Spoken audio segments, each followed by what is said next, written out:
Mes amis, vous connaissez la coutume. À ce moment de la vidéo, il est temps d'aller vous chercher un peu de gazouze, un peu de limonade, un thé, un café, votre pâte à tartiner al-morjan et installez-vous confortablement. Et voilà ce que nous dit le tafsir d'Ibn Kathir au sujet de cette sourate. Nombre des exégètes, en commentant ces versets, ont fait allusion à l'histoire des idoles.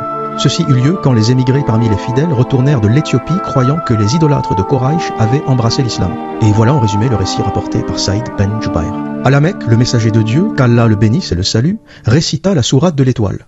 Arrivé à ces versets, et maintenant que dire d'Allat, d'Al-Uzza et de Manat, cette troisième idole, Satan jeta sur sa langue ses propos.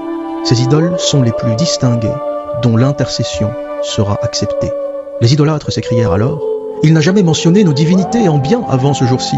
En récitant cette sourate, le prophète devait se prosterner comme il se doit. Il se prosterna et les autres se prosternèrent. Dieu, à lui la puissance et la gloire, fit descendre ce verset. Nous n'avons pas envoyé avant toi un seul prophète ou apôtre auquel Satan n'ait tenté de ravir ses paroles. Mais Allah décèle les tentatives de Satan, puis il raffermit ses propres preuves. Il est savant et sage. Ce même événement fut cité dans la biographie du messager de Dieu, qu'Allah le bénisse et le salue, écrite par Mohammed ben Ishaq. Ceci n'a été ni confirmé ni démenti, et c'est Dieu qui est le plus savant.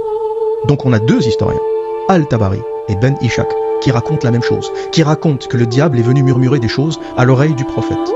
Et les deux plus grands historiens de l'islam te disent: on ne peut pas confirmer, mais on ne peut pas nier.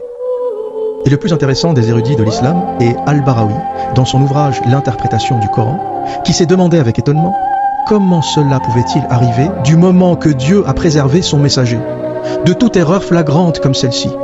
Et pour donner une réponse concrète, il dit: Satan avait jeté dans les oreilles des polythéistes ses propos attribués au prophète. Ils crurent que cela fut déclaré par le messager de Dieu, alors que c'était le fait du démon. C'est de cette façon qu'on doit commenter un tel événement. Vous imaginez ce que nous dit le tafsir de Ibn Kathir? Est-ce que vous imaginez la magnitude de cette bombe qui se trouve dans les textes les plus sérieux, écrits par les plus grands érudits de l'islam? Al-Barawi, c'est pas un branleur Al-Barawi. L'interprétation du Coran de Al-Barawi, c'est dans la bibliothèque de tous les grands imams, de tous les grands sheikhs, etc. Te dit, il y a un truc que je ne comprends pas. Les gens n'étaient pas cons. Même ceux qui interprétaient le Coran, c'est pas des débiles. Ils écrivaient, ils se disaient: putain de bordel de merde, comment je vais me dépatouiller de ce caca que m'a lâché Mohammed? Le mec récite des versets sataniques. Le mec récite des trucs où il reconnaît les idoles de Quraïsh. Et là, c'est Al-Barawi qui parle, rapporté par Ibn Kathir dans son tafsir. Ouvrez les guillemets. Comment cela pouvait-il arriver? C'est-à-dire, comment le diable peut-il souffler des choses à l'oreille du prophète du moment que Dieu a préservé son messager de toute erreur flagrante comme celle-ci? Et du coup, il a été obligé de trouver une solution. Il s'est dit: c'est pas possible, on peut pas laisser ça dans l'histoire du prophète. Ce qu'ils ont fait, ils ont trouvé une petite parade, c'est de dire: c'est pas le prophète qui a parlé. Ou du moins, le prophète n'a pas été influencé par le diable. Le diable a soufflé dans l'oreille de tous ceux qui écoutaient quelque chose que le prophète n'a pas dit. Et vous comprenez que là, c'est une manière de s'en sortir, parce que c'est pas ce que dit Al-Tabari. Al-Tabari dit: le prophète a parlé. L'ange Gabriel lui a dit des choses et le prophète a dit autre chose.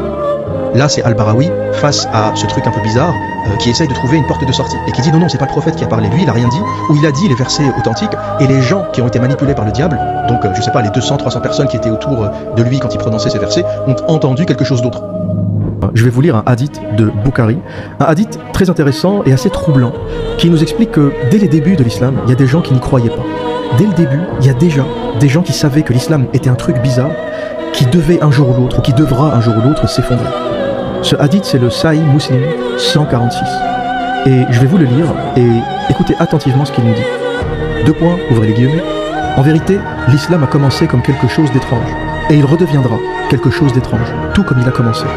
Et il se retirera entre les deux mosquées, tout comme le serpent retourne dans son trou. La première fois que j'ai lu ce hadith, j'ai halluciné. C'est un hadith de l'islam, un hadith musulman, rapporté par Ibn Umar, qui nous dit que le messager d'Allah, donc le prophète de l'islam, Mohammed, a lui-même dit: en vérité, l'islam a commencé comme quelque chose d'étrange, et il redeviendra quelque chose d'étrange, tout comme il a commencé. Et il se retirera entre les deux mosquées, tout comme le serpent retourne dans son trou. Il y a dans les textes islamiques une prédiction concernant la fin de l'islam. Il y a un hadith qui nous dit que l'islam redeviendra un jour quelque chose d'étrange comme il a commencé. Ça a toujours été quelque chose d'étrange et ça restera quelque chose d'étrange. Et vers sa fin, cette religion deviendra tellement étrange qu'elle retournera dans son trou comme un serpent, comme le serpent qui retourne dans son trou, écrit noir sur blanc dans un hadith. C'est incroyable lorsqu'on y pense, c'est une prédiction qui a été faite il y a 1200 ans peut-être. Les hadiths ont été écrits, compilés 200-250 ans après la mort du prophète. Donc les rapporteurs du soi-disant message du prophète, les savants, les ulamas de l'islam, dès le départ, avait compris qu'il y avait un truc de bizarre avec cette religion.